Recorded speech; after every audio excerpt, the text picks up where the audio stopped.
মূল্যস্ফীতি নিয়ন্ত্রণে আপ্রাণ চেষ্টা করছে সরকার, বললেন প্রধানমন্ত্রী। জাতীয় এসএমই মেলার উদ্বোধন।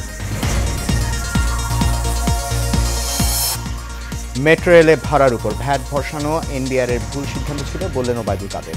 বিএনপি নেতারা মানসিক ট্রমায় ভুগছেন। এবং অটোরিকশা বন্ধের প্রতিবাদে রাজধানীর বিভিন্ন স্থানে রাস্তা বন্ধ করে বিক্ষোভ চালকদের। মিরপুরে পুলিশের সাথে সংঘর্ষ।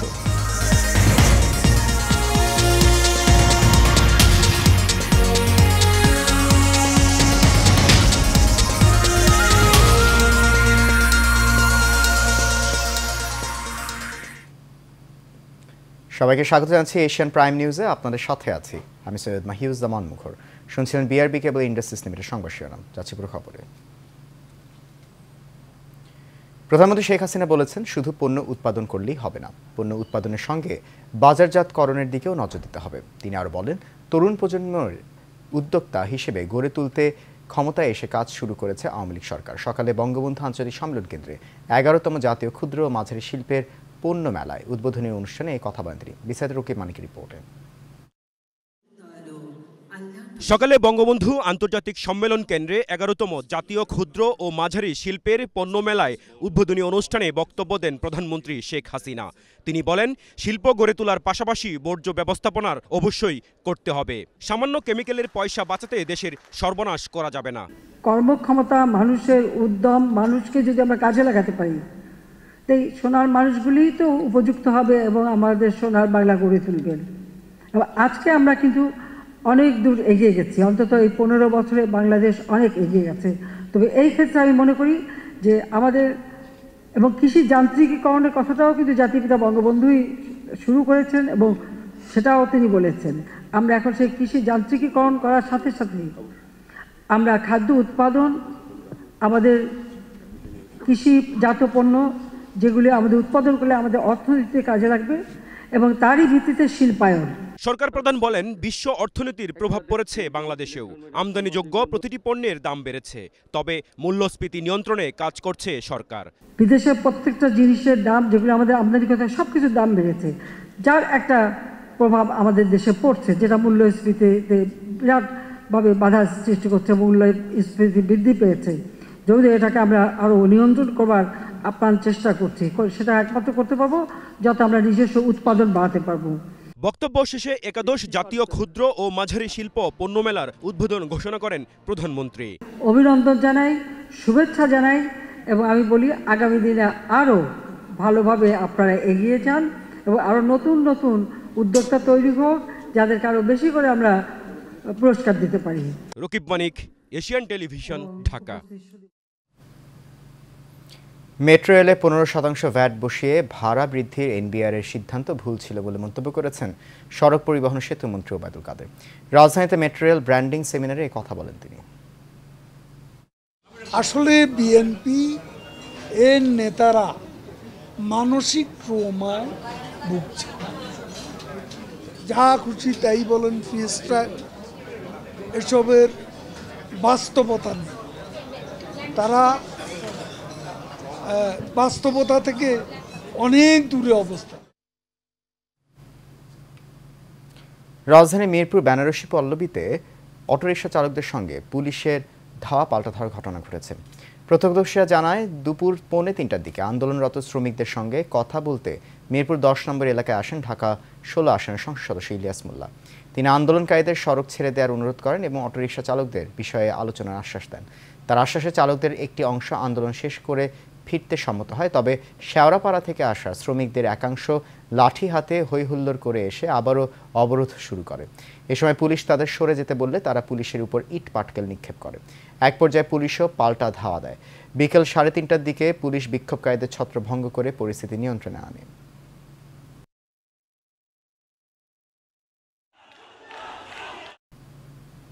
এবার ভিন্ন প্রসঙ্গ। প্রধানমন্ত্রী শেখ হাসিনার সরাসরি নির্দেশে বঙ্গবন্ধু সৈনিক লীগের কমিটি পরিচালিত হয় বলে জানিয়েছেন আওয়ামী লীগের প্রচার প্রকাশনার সম্পাদক ডক্টর আবু সোবহান গোলাপ। নেতাকর্মীদের ঐক্যবদ্ধ থাকার আহ্বান জানিয়েছেন। দুপুরে রাজধানী তেজগাঁও ঢাকা জেলা আওয়ামী লীগের কার্যালয়ে বঙ্গবন্ধু সৈনিক লীগের ঢাকা মহানগর উত্তর ও দক্ষিণের যৌথ সম্মেলনে প্রধান অতিথির বক্তব্যে এই আহ্বান জানান তিনি। এ সময় বঙ্গবন্ধু সৈনিক লীগের সভাপতি বীর মুক্তিযোদ্ধা আলহাজ হারুন রশিদ সিআইপি বলেন, গ্রামে গঞ্জে তথা বাংলার প্রতিটি ঘরে ঘরে সংগঠনকে পৌঁছে দিতে হবে। রকিব মানিককে সাথে নিয়ে শহীদুল হক জীবন ও সামির আহমেদের ক্যামেরায় আরও জানাচ্ছেন বাতেন বিপ্লব। ঢাকঢোল আর মুহুর্মুহু স্লোগানে মুখরিত রাজপথ ধরে স্রোতের মতো আসা নেতাকর্মীদের ভিড়ে নির্ধারিত সময়ের আগেই কানায় কানায় পরিপূর্ণ হয়ে ওঠে ঢাকা জেলা আওয়ামী লীগের কার্যালয়। বঙ্গবন্ধু স্বাধীনতা, ৭১ পরবর্তী বাংলাদেশ এবং ৫ বারের প্রধানমন্ত্রী শেখ হাসিনাকে হৃদয়ে ধারণ করে একটি স্বপ্নের বাংলাদেশ বিনির্মাণে যারা অক্লান্ত পরিশ্রম আর দুরন্ত সাহস নিয়ে এগিয়ে চলছে, তাদেরই একজন বীর মুক্তিযোদ্ধা আলহাজ হারুন রশিদ সিআইপিকে ঘিরেই এই সম্মেলন। দীর্ঘ ২৭ বছরের লালিত স্বপ্নে যিনি সাফল্যের ধারাবাহিকতা এনে দিয়েছেন, লাল সবুজের পতাকাবাহী সেই বীর সন্তানের নেতৃত্বে দুর্বার গতিতে এগিয়ে চলা সংগঠনের ঢাকা মহানগর উত্তর ও দক্ষিণের যৌথ সম্মেলনকে কেন্দ্র করে নেতাকর্মীদের মাঝে উচ্ছ্বাসের ঢেউ খেলে যায়। এ যুগের শার্লক হোমস কিংবা হ্যামিলনের বাসিওয়ালার চেয়েও নেতাকর্মীদের কাছে বেশি কিছু বীর মুক্তিযোদ্ধা আলহাজ হারুন রশিদ সিআইপি। তাই তো নেতাকর্মীদের মুখে ওই একটি নামের রব উঠেছে।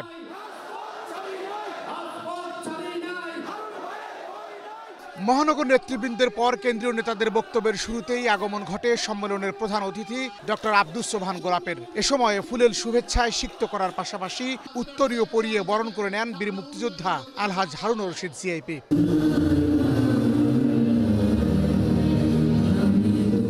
জাতীয় সঙ্গীতের মুগ্ধতায় শুদ্ধতা ছড়িয়ে শুরু হয় শীর্ষ নেতাদের বক্তব্য, যেখানে প্রত্যেকে অকপটে স্বীকার করেন আলহাজ হারুন রশিদ সিআইপির অবদানের কথা। এবং এই মহামনের সম্মেলনটা হচ্ছে অত্যন্ত আড়ম্বরপূর্ণভাবে জননেত্রী শেখ হাসিনার নেতৃত্ব মেনে বাংলাদেশ আওয়ামী লীগের নির্দেশনা মেনে আমাদের সংগঠনকে এগিয়ে নিতে হবে। ২৭ বছরের সম্মেলন আজকে এখানে অনুষ্ঠিত হতে যাচ্ছে। আলহাজ হারুন রশিদের নিরলস প্রচেষ্টায় বঙ্গবন্ধু সৈনিক লীগ আলোর মুখ দেখেছে, এটা চিরন্তন সত্য কথা। আমাদের প্রিয় নেতা আলহাজ হারুন রশিদ সিআইপি সারা জীবনের জন্য তার কাছে কৃতজ্ঞ। আমরা আশা করব আমাদের এই গার্ডিয়ানশিপ যেন উনি কোনোদিন প্রত্যাহার না করেন, আমরা তার দীর্ঘায়ু কামনা করি। সম্মান ও মর্যাদার সহিত আজকে আমরা রাজনীতির আলোচনা করতে পারি, রাজনীতি করতে পারি। আলহাজ হারুন রশিদ সাহেবের বলিষ্ঠ নেতৃত্বে সারা বাংলাদেশে সুসংগঠিত হচ্ছে বঙ্গবন্ধু সৈনিক লীগ। অপশক্তির বিরুদ্ধে যারা এই বাংলাদেশে আমার স্বাধীনতাকে মানতে পারে নাই, যারা বঙ্গবন্ধুকে হত্যা করেছিল, ওই খুনি চক্রের বিরুদ্ধে আপনারা রুখে দাঁড়াবেন। আমরা কাঁধে কাঁধ দিলে এই বিএনপি জামাতের যে ষড়যন্ত্রের বিরুদ্ধে আমরা ঐক্যবদ্ধভাবে থাকবো। নেতাকর্মীদের ভালোবাসায় অভিভূত হলেও দু একজনের বিভক্তির বিষয়টি তুলে ধরে বীর মুক্তিযোদ্ধা আলহাজ হারুন রশিদ সিআইপি বলেন, সারা দেশের নেতাকর্মীদের ঐক্যবদ্ধ করতে তিনি সম্মেলনের ব্যবস্থা করেছিলেন। এখনো যারা বিচ্ছিন্নভাবে দূরে থাকার চেষ্টা করছে, তাদের মূল স্রোতের সাথে থাকারও আহ্বান জানান এই বীর মুক্তিযোদ্ধা। শক্তিশালী করার জন্য আমি মাননীয় প্রধানমন্ত্রী আজকে শক্তিশালী করার জন্য আজকে বঙ্গবন্ধু সৈনিক লীগ দিয়েছে। আমাদের এটার প্রধান অবদান গোলাম ভাই, কাদির ভাই, মাননীয় প্রধানমন্ত্রী, তাদেরকে শ্রদ্ধা করে এই বঙ্গবন্ধু সৈনিক লীগ যতদিন বেঁচে থাকে এই বঙ্গবন্ধু সৈনিক লীগ যেন আরো এগিয়ে যেতে পারি। তিনি জীবনের বাকি দিনগুলি বঙ্গবন্ধু ও শেখ হাসিনার জন্য উৎসর্গ করেছেন উল্লেখ করে আরো বলেন, যে সংগঠন বঙ্গবন্ধুর নিজের নামের সাথে জড়িয়ে রয়েছে, সেই সংগঠনকে আধুনিক এবং স্মার্ট করে গড়ে তুলতে নিরলস কাজ করে যাচ্ছেন তিনি। বেঁচে থাকি এই বঙ্গবন্ধু সৈনিক লীগ আল্লাহ যেন আমাকে আরো উন্নত করতে পারে, আরো বাংলার ঘরে ঘরে, গ্রামে গঞ্জে এবং থানা লেভেল থেকে সব জায়গায় যাইতে পারে। আল্লাহর রহমতে আমার দিকে যেভাবে আমার নামের উপরে ইনশাআল্লাহ বঙ্গবন্ধু সৈনিক লীগ যেখানে বলে সেখানে বলে আমি আছি, আমাকে নেন, আমাকে নেন, আমাকে নেন। এই যে একটা জাগরণ করে গেছে, আজকে এই সম্মেলনে এত লোক হবে আমি চিন্তা করতে পারি নাই। আশা করি আগামীতে ইনশাআল্লাহ সম্মেলন করব, তখন মানে প্রধানমন্ত্রী থাকবে এবং কাদির ভাই থাকবে, গোলাপ ভাই থাকবে। ইনশাআল্লাহ আমরা ওই রেস কোর্স ময়দানে করবো। সংগঠনে প্রতিযোগিতা থাকবে কিন্তু কোনো বিভক্তি নয় উল্লেখ করে প্রধান অতিথির বক্তব্যে ডক্টর আব্দুস সোবহান গোলাপ বলেন, প্রধানমন্ত্রী বঙ্গবন্ধু সৈনিক লীগের সার্বিক বিষয়ে অবগত। তার নির্দেশনা এবং সাধারণ সম্পাদক ওবায়দুল কাদেরের পরামর্শে তিনি অনুষ্ঠানে উপস্থিত হয়েছেন বলেও যোগ করেন। আমি কেন্দ্রীয় কমিটিকে অনুরোধ করেছি, ওরা বসে এটা আবার পুনর্বিবেচনা করতে পারবে, সেই ক্ষমতা আমাদের আছে, সেই অধিকার আমাদের আছে।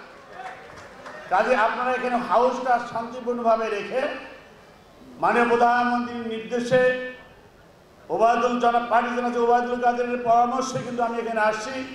সংগঠনের সুনাম অক্ষুণ্ণ রেখে সবাইকে ঐক্যবদ্ধ থাকার আহ্বান জানিয়ে ঢাকা মহানগর উত্তর ও দক্ষিণের কমিটি ঘোষণা করেন ডক্টর আব্দুস সোবহান গোলাপ। সভাপতি ইঞ্জিনিয়ার A.K. মুজিবুর রহমান, জনাব অ্যাডভোকেট মোহাম্মদ আবুল বরকত সেলিয়াবাদ সহসভাপতি। তারপর আয়োজন সহসভাপতি দিয়েছে বর্তমান আহ্বায়ক কমিটির যুগ্ম আহ্বায়ক জনাব মোহাম্মদ আবুল হোসেন, সাবেক ছাত্রলীগ নেতা, রাজপথে লড়াকু সৈনিক জনাব রতন রায় চৌধুরী। সাধারণ সম্পাদক বর্তমান আহ্বায়ক কমিটির যুগ্ম আহ্বায়ক জনাব ইঞ্জিনিয়ার আব্দুল্লাহ আল মামুন। বঙ্গবন্ধু সৈনিক লীগ ঢাকা মহানগর দক্ষিণ কমিটি দক্ষিণ শাখা সভাপতি, বর্তমান যে আগের যে আহ্বায়ক কমিটি ছিল আহ্বায়ক কমিটির যুগ্ম আহ্বায়ক জনাব মোহাম্মদ মনিরুল ইসলাম বাহা সভাপতি। সহসভাপতি বর্তমান আহ্বায়ক কমিটির যুগ্ম আহ্বায়ক জনতা আমির মোহাম্মদ ইসমাইল হোসেন, জনতা জনাব মোহাম্মদ আবুল কালাম আজাদ সাধারণ সম্পাদক হিসাবে তার নাম ঘোষণা নির্বাচিত হয়েছে। কমিটি নিয়ে কারো কোনো প্রশ্ন থাকলে লিখিতভাবে তা জানানোর পরামর্শ দিয়েছেন ডক্টর আব্দুস সোবহান গোলাপ। আমি কেন্দ্রীয় কমিটিকে অনুরোধ করেছি ওরা বসে এটা আবার পুনর্বিবেচনা করতে। বাতেন বিপ্লব, এশিয়ান টেলিভিশন, ঢাকা। আমার ভাইয়ের রক্তে রাঙানো 21শে ফেব্রুয়ারি আমি কি ভুলিতে পারি, এই অমর গানের গীতিকার আব্দুল গাফফার চৌধুরীর দ্বিতীয় মৃত্যুবার্ষিকী উপলক্ষে রাজধানীতে এক স্মরণ সভা অনুষ্ঠিত হয়েছে। বিকেলে রাজধানীর শিল্পকলা একাডেমিতে আব্দুল গাফফার চৌধুরী স্মৃতির সংসদ আয়োজিত অনুষ্ঠানে গান এবং নাট্য অনুষ্ঠানের মধ্য দিয়ে এই স্মরণ সভা শুরু হয়।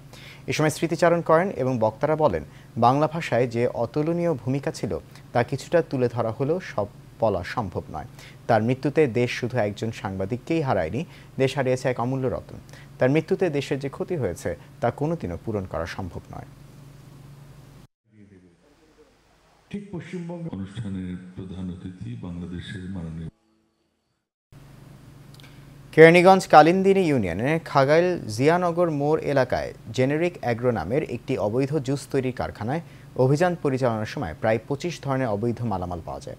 এ সময় কারখানায় অস্বাস্থ্যকর পরিবেশে বিভিন্ন দেশি বিদেশি মোড়কে ম্যাঙ্গো ড্রিঙ্কস, লিচি ড্রিঙ্কস, ফুড কালার, মশলাসহ প্রায় অর্ধশত আইটেমের মোড়ক ও কাঁচামাল পাওয়া যায়।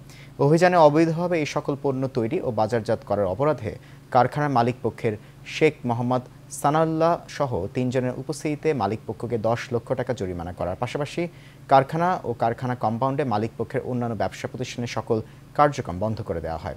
এনএসআই এর দেয়া তথ্যের ভিত্তিতে এই অভিযান চালানো হয়।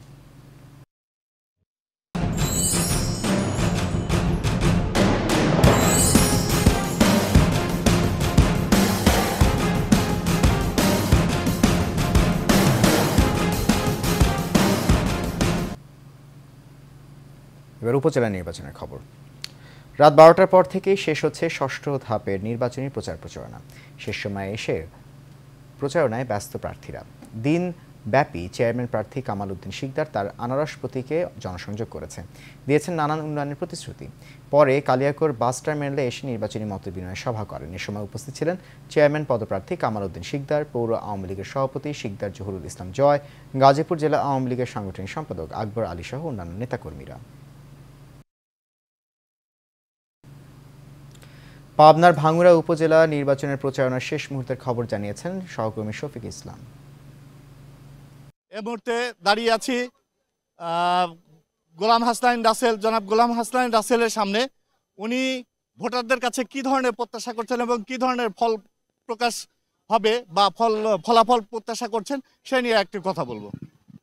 ধন্যবাদ এশিয়ান টিভিকে। আপনার মাধ্যমে আমি আমার উপজেলার সর্বস্তরের ভোটারবৃন্দকে সালাম জানাচ্ছি। আসসালামু আলাইকুম। আসলে নির্বাচনে প্রচারণার শেষ প্রান্তে আমরা চলে আসছি। আজকে হলো নির্বাচনী প্রচারণার শেষ দিন। আমি শেষ দিনটাকে বেছে নিয়েছি আমাদের ভাঙ্গুড়া পৌরসভার 5টি ওয়ার্ডকে, যারা আমাকে নির্ভেজালভাবে তারা ভালোবাসে, যাদের মনের মণিকুঠায় বা তাদের মনের মণিকুঠায় যার অবস্থান সে হলো আমি গোলাম হাসনাইন রাসেল। আজকে তাদেরকে নিয়ে আজকে শেষ জনসভা আমার এখানে অনুষ্ঠিত হবে। ষষ্ঠ উপজেলা পরিষদের দ্বিতীয় ধাপের নির্বাচনের শেষ মুহূর্তে গাজীপুরের শ্রীপুর উপজেলার মাওনা ইউনিয়নের 12তোপা এলাকায় কর্মী সভা ও মিছিল করেছে চেয়ারম্যান প্রার্থী শাখাওয়াত হোসেন শামীমের সমর্থকরা। বিকেলে এক কর্মী সভায় মোটর সাইকেল মার্কায় ভোট দেওয়ার আহ্বান জানিয়ে তিনি বলেন, মানুষের কল্যাণে নিরলসভাবে কাজ করে যাব। টেকসই উন্নয়ন, কর্মদক্ষতায় গ্রাম হবে শহর। শ্রীপুর উপজেলাকে বাংলাদেশ সরকারের স্মার্ট বাংলাদেশ গড়ার যে প্রত্যয়, সেই তালে তালে মিলিয়ে এই উপজেলাকে স্মার্ট উপজেলা তৈরি করবেন বলে মন্তব্য করেন তিনি।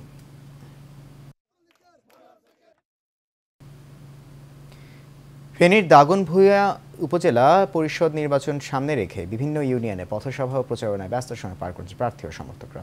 সকাল থেকে রাত পর্যন্ত প্রার্থীরা ছুটছেন ভোটারদের বাড়ি বাড়ি, উন্নয়নের প্রতিশ্রুতি দিচ্ছে, চাইছেন ভোট। ভোটের মাঠে প্রচারণায় এগিয়ে চেয়ারম্যান প্রার্থী দিদারুল কবির রতন। এ সময় তিনি বলেন, 29 তারিখ দোয়াত কলম মার্কায় ভোট দিয়ে জনগণ তাকে বিজয়ী করবে। এদিকে ভাইস চেয়ারম্যান পদে মহিউদ্দিনও প্রচারণা চালাচ্ছেন।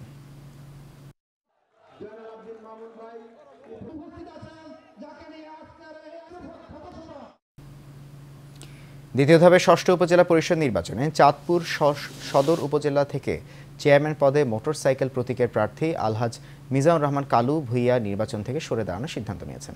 আর চাঁদপুর প্রেস ক্লাবে এক সংবাদ সম্মেলন করে তার এই সিদ্ধান্তের কথা জানান। তিনি বলেন, সদর উপজেলার নির্বাচনী পরিবেশ সৌহার্দ্যের পরিবর্তে সংঘাতপূর্ণ পরিবেশের দিকে চলে যাওয়ায় তিনি এই সিদ্ধান্ত নিয়েছেন। আমার মার্কা মোটরসাইকেল, আমার পক্ষে যারা গণসংযোগ, পথসভা সহ বিভিন্ন কর্মকাণ্ড করে আমার বিজয়কে সুনিশ্চিত করার জন্য কাজ করছেন, আমিও আমার পরিবার পরিজন সহ এবং যারা নির্বাচন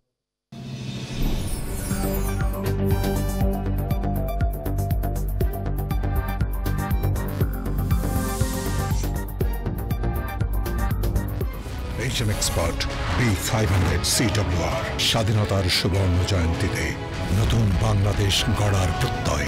HM Steel B500 CWR।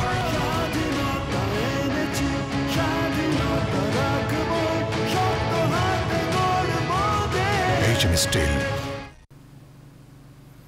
চট্টগ্রামের হাটহাজারীতে জমে উঠেছে উপজেলা পরিষদ নির্বাচনের শেষ মুহূর্তের প্রচারণা। দ্বিতীয় ধাপের উপজেলা পরিষদ নির্বাচনে প্রতীক বরাদ্দের পরপরই প্রচারণায় নামেন প্রার্থীরা। শেষ পর্যায়ের প্রচারণায় জনগণের সঙ্গে কুশল বিনিময়ের মধ্য দিয়ে ব্যস্ত সময় কাটাচ্ছেন 3 চেয়ারম্যান প্রার্থী, ভাইস চেয়ারম্যান ও মহিলা ভাইস চেয়ারম্যান প্রার্থীরা। হাটহাজারীতে বিএনপির প্রতিদ্বন্দ্বী না থাকলেও আওয়ামী লীগ, যুবলীগের 3 নেতার মধ্যেই উপজেলা পরিষদ চেয়ারম্যান পদে লড়াই হবে।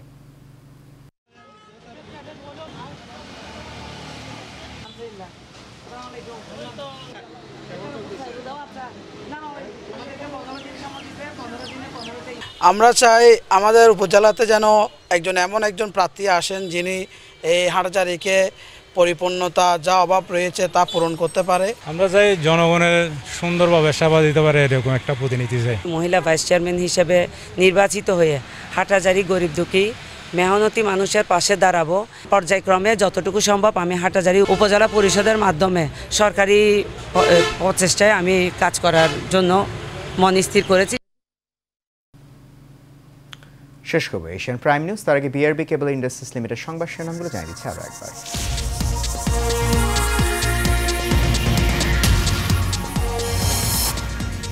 মূল্যস্ফীতি নিয়ন্ত্রণে আপ্রাণ চেষ্টা করছে সরকার, বললেন প্রধানমন্ত্রী। জাতীয় এসএমই মেলার উদ্বোধন। মেট্রো রেলে ভাড়ার ওপর ভ্যাট বসানো এনবিআর এর ভুল সিদ্ধান্ত ছিল, বললেন ওবায়দুল কাদের। বিএনপি নেতারা মানসিক ট্রমায় ভুগছেন। এবং অটোরিকশা বন্ধের প্রতিবাদে রাজধানীর বিভিন্ন স্থানে রাস্তা বন্ধ করে বিক্ষোভ চালকদের। মিরপুরে পুলিশের সাথে সংঘর্ষ।